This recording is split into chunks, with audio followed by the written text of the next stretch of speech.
जैसे ही वो चेला दरिया के पास पहुंचा, उसे चांद की रोशनी में अपने पीछे से कुछ लोग आते हुए नजर आए। वो चेला काफी शांत रहा और जैसे ही वो भीड़ उस चेले के सामने से गुजरी, वो चेला भी उस भीड़ का हिस्सा बन गया, जिससे कि उस चेले पर कोई भी मुसीबत ना आए।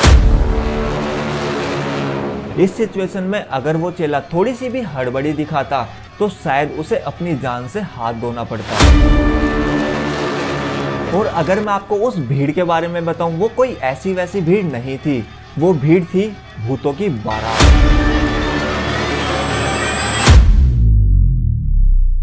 ये स्टोरी है हिमाचल के एक गांव कोतला में रहने वाली एक फैमिली की। ये बात है अराउंड 1990 की, जब उस फैमिली को अपने कुल देवता का मंदिर बनवाना था और इसीलिए उन्होंने एक चेला बुलवाया था। अब ये कुल देवता क्या होता है और ये चेला क्या होता है, चलो इसकी तरफ बढ़ते हैं। तो कुल देवता नाम से ही पता चल रहा है कि कुल के ही देवता होते हैं जो अच्छे बुरे में उनका साथ देते हैं और बड़ी मुसीबत आने पर वो उससे खुद ही लड़ते हैं। और चेला ये वो इंसान है, पूजा करते समय कुल देवता इसके शरीर के अंदर प्रवेश करते हैं और खुद बताते हैं कि मंदिर के लिए उनको कौन सा स्थान चाहिए। तो जैसा नॉर्मली होता है, उन्होंने पूजा स्टार्ट कराई और वो कुल देवता उस चेले के अंदर प्रवेश कर गए और उन्होंने बताया कि उनको मंदिर के लिए कौन सा स्थान चाहिए।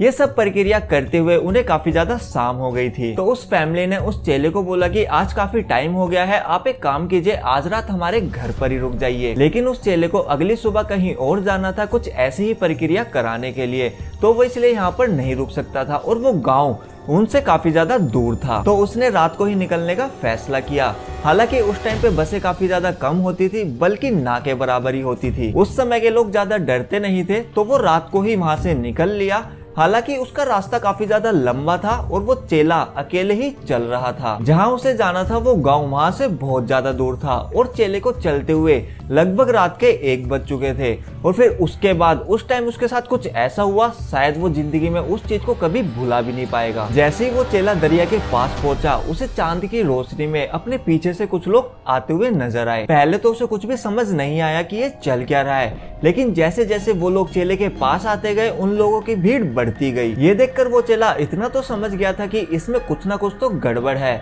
लेकिन वो इन चीजों के बारे में खुद भी काफी अच्छी नॉलेज रखता था। और वैसे भी जिस इंसान के अंदर देवता आते हो, उसके अंदर कुछ तो पावर होंगी ही।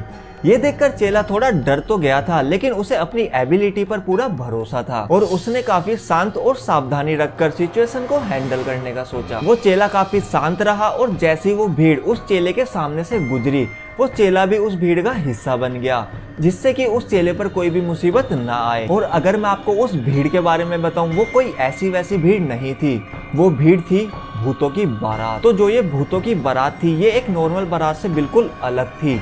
जहां एक नॉर्मल बारात एक ढोल नगाड़े के साथ नाचते गाते हुए जाती है, वहीं पर ये भूतों की बारात एकदम शांत थी। हालांकि बारात में हर एक चलता हुआ मुर्दा काफी ज्यादा सजा हुआ था, लेकिन इस बारात में कोई भी सेलिब्रेशन नहीं हो रहा था और ना ही कोई शोर शराबा था। अब इसका रीजन कुछ भी हो सकता है। इस सिचुएशन में अगर वो चेला थोड़ी सी भी हड़बड़ी दिखाता तो शायद उसे अपनी जान से हाथ धोना पड़ता। लेकिन ऐसा माना जाता है जहां पर परेशानियां होती है, वहां पर आसपास ही उसका सॉल्यूशन भी होता है। ऐसा ही कुछ हुआ इस चेले के साथ। इस सारी बारात में एक मुर्दा उस चेले का पड़ोसी भी था, जो कुछ महीनों पहले ही एक्सपायर हुआ था। तो चलते चलते वो पड़ोसी उस चेले के पास आया और उस चेले से उसके हालचाल पूछने लगा। तो जैसे ही चेले ने अपने पड़ोसी को हालचाल बताए, वैसे ही उस पड़ोसी ने अपना टॉपिक चेंज कर दिया और उस चेले को बोला कि तू जैसे चल रहा है वैसे ही चलता रहे, बिना कुछ कहे और बिना कुछ सुने। और एक बात का खास ध्यान रखना, अगर तुम्हें कुछ भी खाने के लिए दिया जाए तो उसे मत खाना। कुछ भी बहाना लगाकर उस चीज को टाल देना, लेकिन खाना मत खाना।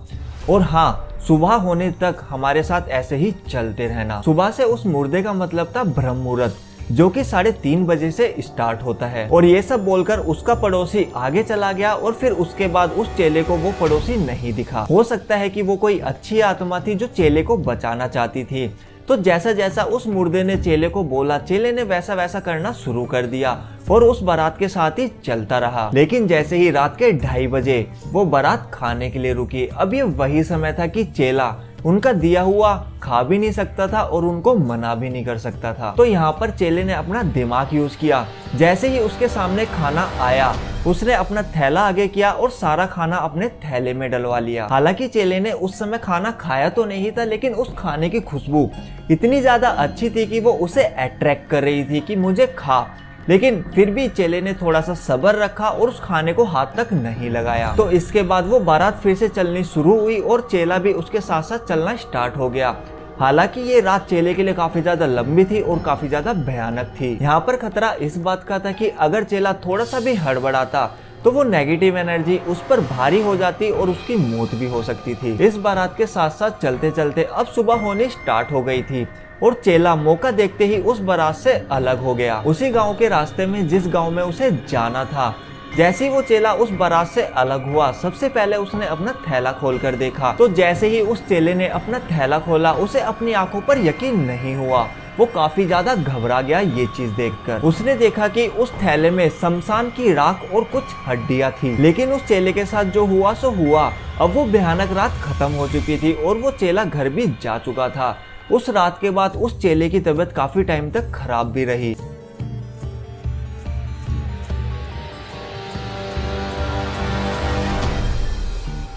तो आई होप कि आपको स्टोरी पसंद आई होगी। अगर पसंद आई तो वीडियो को लाइक और चैनल को सब्सक्राइब करना मत भूलना। और अगर आपके पास भी कोई हॉरर इंसिडेंट है जो आप हमारे साथ शेयर करना चाहते हो तो इंस्टाग्राम का लिंक जो है डिस्क्रिप्शन में है, आज इंस्टाग्राम पर बातें करते हैं।